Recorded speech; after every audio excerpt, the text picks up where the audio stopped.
South Africa's unemployment insurance fund, once viewed as a safety net for workers in need, is now exposed as a vessel for theft, fraud, and corruption at an almost unimaginable scale. From billions in stolen COVID relief funds to offshore accounts linked to politically connected businessmen, the UIF story is no longer about helping the unemployed. It's about how the rich got richer and how workers got left behind.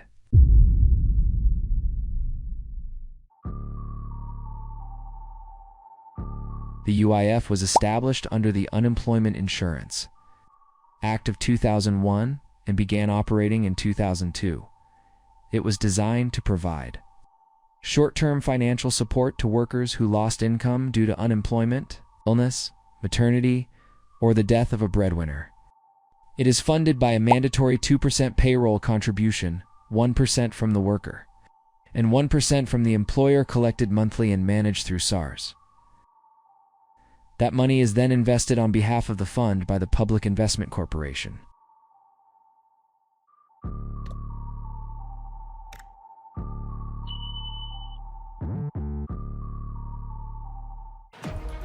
In 2024, outrage erupted over a suspicious 530 million rand dividend that flowed from bounty brands and investment partially funded by the UIF finted the offshore accounts of shareholders. Amidst growing media scrutiny, UIF released a statement claiming that this single investment did not reflect the broader health of their portfolio. But that didn't stop concerns from growing. The Public Investment Corporation, which manages UIF investments, launched an investigation into how a 1.77 billion rand investment into bounty brands had nearly vanished impaired by 2020 and producing only scandals in return. Even more shocking, a trust linked to former Health Minister Zweli Mkhize received 5.9 million rand from businessman Lawrence Maladzi, who also received a 47.5 million rand advisory fee from the deal. That fee was paid by Black Gold Oil and Gas Maladzi's own company.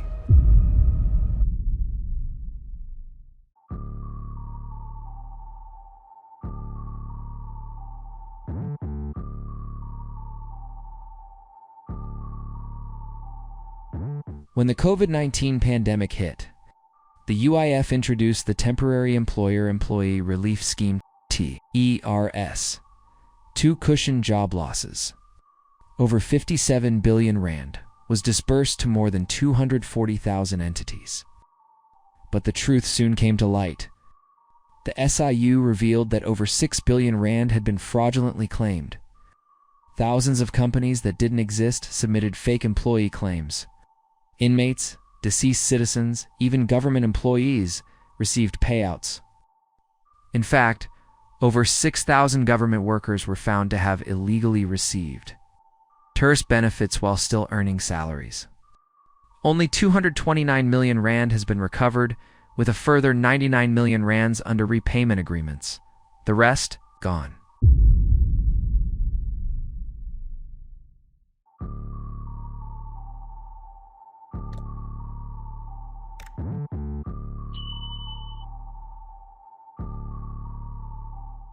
On July 3, 2025, the Hawks and SAPs conducted a massive sting operation.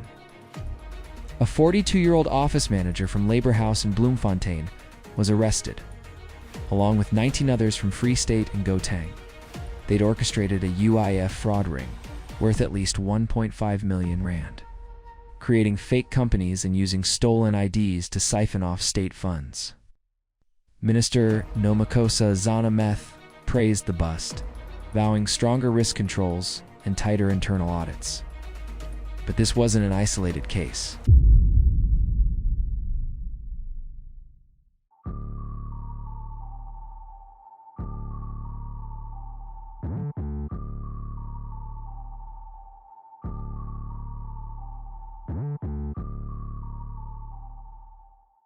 Over the past 4 years, arrest after arrest has revealed a deep network of fraud feeding off the UIF. In 2022, 16 suspects were arrested for scamming 2.2 million rand in Northwest Province. In 2023, a UIF official and relatives were caught defrauding the system of 108,000 rand in Cape Town.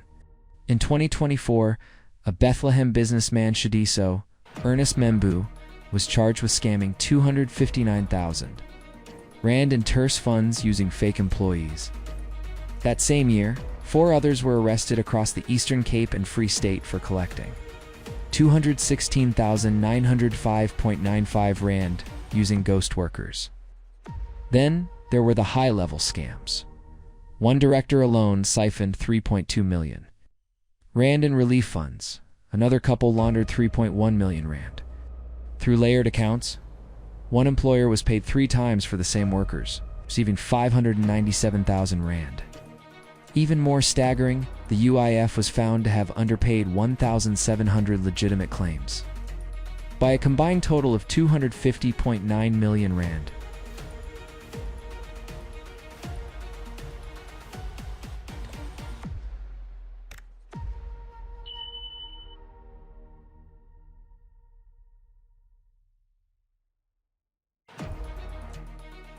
What allowed this level of fraud?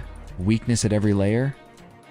The UIF has no real-time system linking to home, FAIRS, or the CIPC. This made it incredibly easy for fraudsters to use fake names, duplicate ID numbers, or dead citizens' profiles.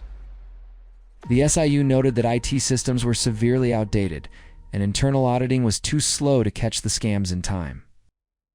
Even when culprits were caught, few were prosecuted. Many were let off with warnings or small fines. Business groups like BUSA and unions like CASATU called for the UIF to be placed under administration, but the state resisted.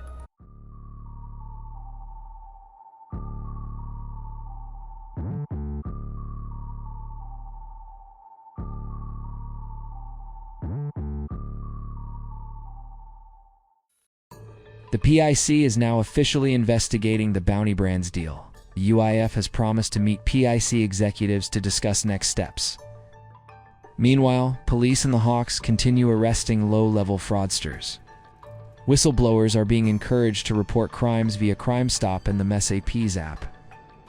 The SIU is pushing for digital upgrades, disciplinary panels, and real-time verification tech to plug the leaks. But critics say it's all too little too late. From offshore profiteers to fake companies and corrupted officials, the UIF has been pillaged from every direction. Over 6 billion rands has been stolen. Another 530 million rand went offshore. A 1.77 billion rand investment was almost fully wiped out. Politicians' trusts received hidden cash. Thousands of fake claims were processed while the real unemployed struggled to get a single payment. The real victims? South Africa's workers, those who lost jobs during the pandemic, those who waited in queues for months, and those who believed the system was there to protect them. As the arrests continue and the investigations drag on, the question remains, will the big players ever face justice? Or will South Africa's greatest social safety net remain the country's biggest financial crime scene?